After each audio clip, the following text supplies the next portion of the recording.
And it's been another week. It keeps snowing like crazy. Why do we live here? Oh. This is exactly why people don't make movies in the Midwest. We're supposed to shoot tomorrow in the backyard. And the snow melts and the snow doesn't melt, and it was too bright. I just previously was recording me telling you about this. Look how bright it looked. The snow stops, the snow melts. Today, it's done it several times. So I can't, like, the sun keeps coming, so I'm gonna try, if the sun goes behind a cloud again, this is gonna be too dark. So let's just get to it. One day of shooting since I saw you last, Thursday, first shot. Rolling.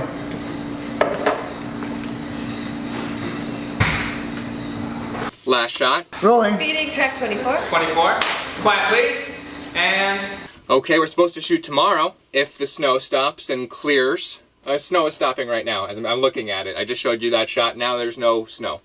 Very little snow. And then the sun is out, so it's gonna melt, and... I mean, it's just a roller coaster of emotions today, you guys. It's actually been a fairly good day. We've been catching up on stuff that gets lost in the din of production. Like, you hear that? This is a light that Ryan brought over while it was being stored at our place.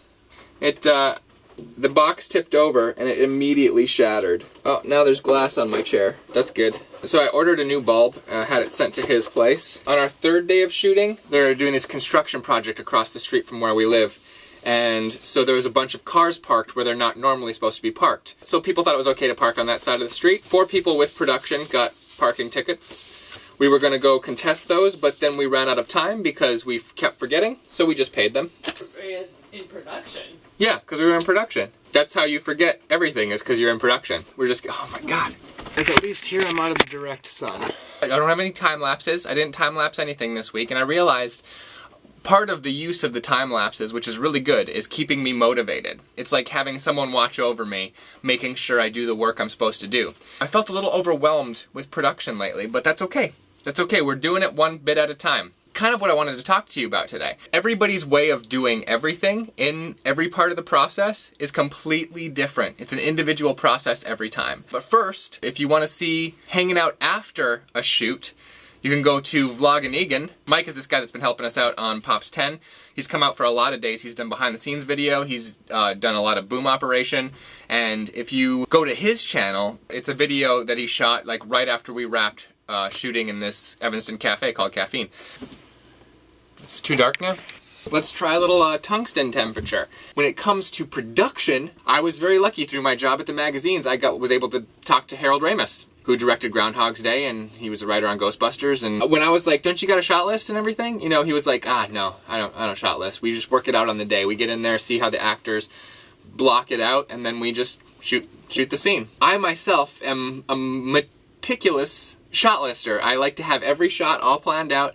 I like to know where I'm going. I like to see the space so that I can organize my shot list around the space. What I'm all coming down to is that everybody's way of doing every step of the process is going to be completely different. Like, I am all about prep. An example of that is some of the locations this time, okay? I'm going to actually pull up my email because we just got approval for a certain location. Outdoor, it's public, there's guns, there's a sword, all of these considerations. And in order to actually shoot on public property for this extended period of time that we need to, I had to go through the city. So we filled out this form, I sent in an initial, let's see. Okay, so I reached out to him the first time, March 8th. And then he got back to me about a week later, March 15th, told me some certain other things he needed. Then schedules of cast and everything shifted around, so I was like, okay. And then I shifted all of the dates of that shoot that I had already filled out the application I sent to him. Okay, so boom, moved those around. He was like, okay, I can't go to the board until I have all of the dates and the exact dates that they're going to be. I was like, okay, cool. Filled out that thing, had to wait again. So then that was the 16th, probably March 16th. 2 weeks before he brought it to the board, and then the board approved us as long as we have insurance, which we are going to get, thanks to, again, the donors, and as long as we can pay a police officer to stay on set with us this whole time to oversee production, but also to any bystanders to just move them along.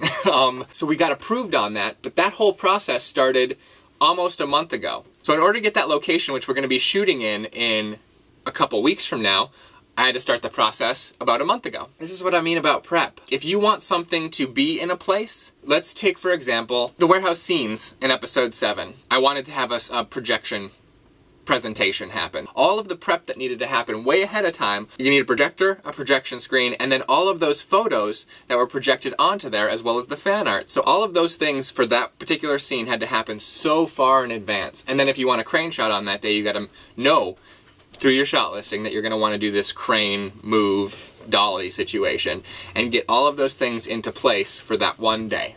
So my thing is to prepare ahead of time. So Eliza helps me find those things and we get them all into the one place for the one time. Here comes the sun.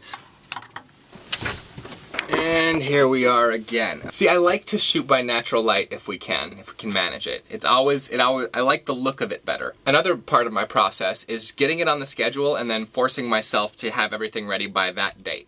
If there's not a date coming up that I need to try and hit, I could push it and push it and push it for forever. So it's those two things, preparing as much as you can and needing to get done by a certain time. You know, it's a series of deadlines. Looks like the sun is back out and the snow shall hopefully be melting soon. When I wake up tomorrow, there's snow on the ground, I have to call everybody and cancel. If not, we get to go.